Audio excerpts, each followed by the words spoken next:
Welcome to Business Reporter's Digital Transformation Campaign. I'm Alistair Greener. It's safe to say that we live in uncertain times, and there are few areas of life where this is more apparent than the economy. The market has undergone extreme fluctuations over the past 18 months since COVID-19 struck. Businesses have both struggled to keep their heads above water and to feel confident that they're prepared for future such crises. Even though the worst now seems to be over, many continue to find forward planning difficult. Traditionally, there hasn't been the frequency of data on the market to allow for planning at a level needed in a period of crisis, when conditions change on a day-to-day basis. But can that data now be provided? And if so, what impact will it have on businesses across the range of industries? This is what we're going to discuss today with CEO of Prevedere, Rich Wagner.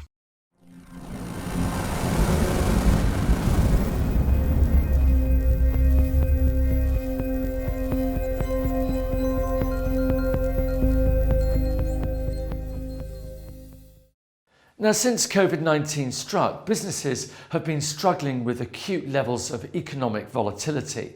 But even since the financial crisis in 2008, precarity has threatened. Give us a sense of how things have evolved over the past decade or more. Yeah, certainly. I think one thing that is unusual is after the Great Recession 2008, what we saw were all industries were in recovery mode and were growing almost across the board, which is very unusual.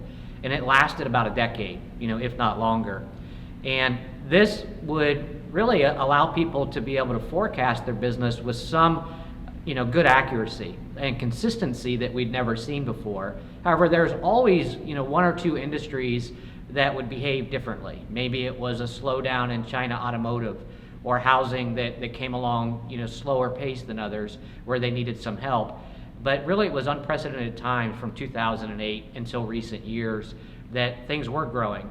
But now we're into a different situation, as you know.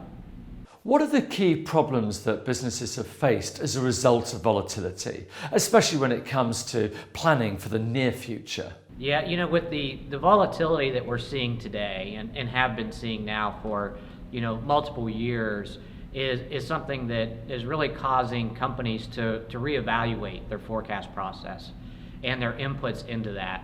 And it's become more difficult to predict even a month out, maybe a quarter out or a year out. And companies, are desperate to try and find the right information to help them get back to some accuracy in their forecast and planning process.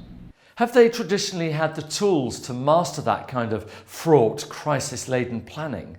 Yeah, what my experience has taught me is that we put transactional systems and reporting systems into large enterprises for years, but the thing that really is problematic there is that they really focus on internal data, the things that the company does, historical demand, historical sales, and these tools and technology lack the ability to actually gather and collect external factors that are really good predictors of what the future holds for that business. Not only do they lack the data and the information that's necessary and are closed off from the outside world, almost like a blind spot, but the techniques they use in modeling and predictive modeling are lagging. And we need to augment or update those tools because they really don't have the capability today. Tell us about the solution you've designed to help with this. Yeah, we've really benefited from putting three things together. Those three key ingredients we talk about. One is the world's data. And what we've done is spent years curating data across, countries and geographies, across industries and economic conditions, climate data, consumer behavior data, that's a unique repository or set that we know that works well to help companies forecast the future of their business. But then again, data by itself is just noise. We've leveraged the power and scalability of cloud computing to process that data and combine that with companies' internal historical data so that we get both the internal and external lens. And then thirdly is we have some methodologies and some patents around our AI engine and machine learning that can quickly uncover leading indicators by product and category, by business region for companies, and put that into predictive models that continually update and we don't have to manually do that and refine it with humans. We can let the machine do the routine and mundane work that used to take us, weeks and months before. What results are you seeing?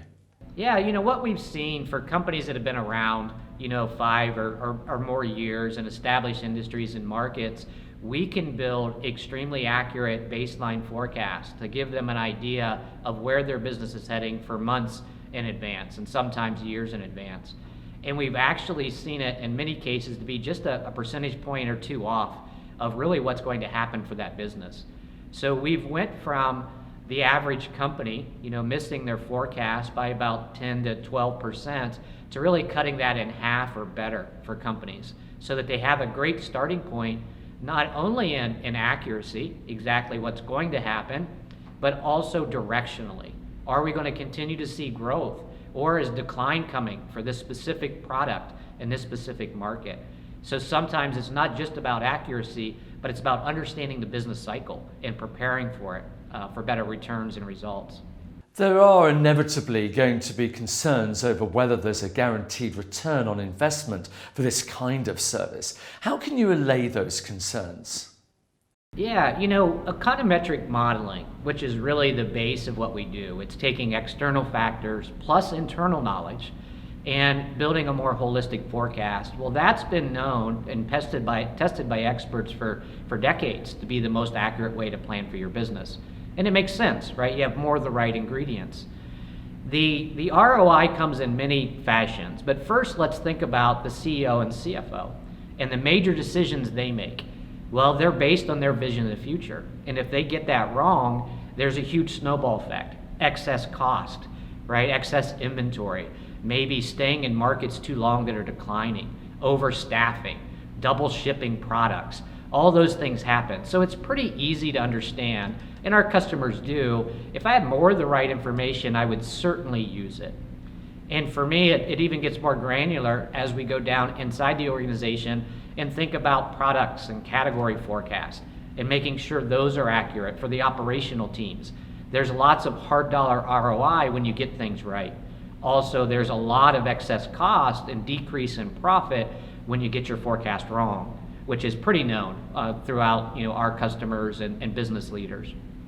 So do you see businesses becoming gradually less afraid of volatility? I mean, how do you think this will pan out in the coming years? Well, I think this has been a huge wake-up call, the pandemic. And business leaders have adjusted, those that are leaders in their industry that is, have adjusted their process of forecast and planning. Not only are they using more of the right data, but they're doing it more frequently, and they're much more agile and less rigid on forecasting.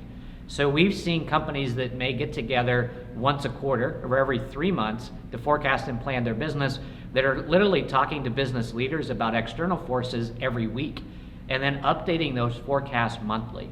So they've learned how to be agile. They've learned how to really collect and use external insights and combine that with their internal knowledge to be better prepared for future volatility. Because I think we've all seen and what's happening for us is the world's changing faster than ever before and with more volatility. And companies need a more agile process and a more holistic view of the world to make the right decisions in this volatile economy. Thank you. Thank you.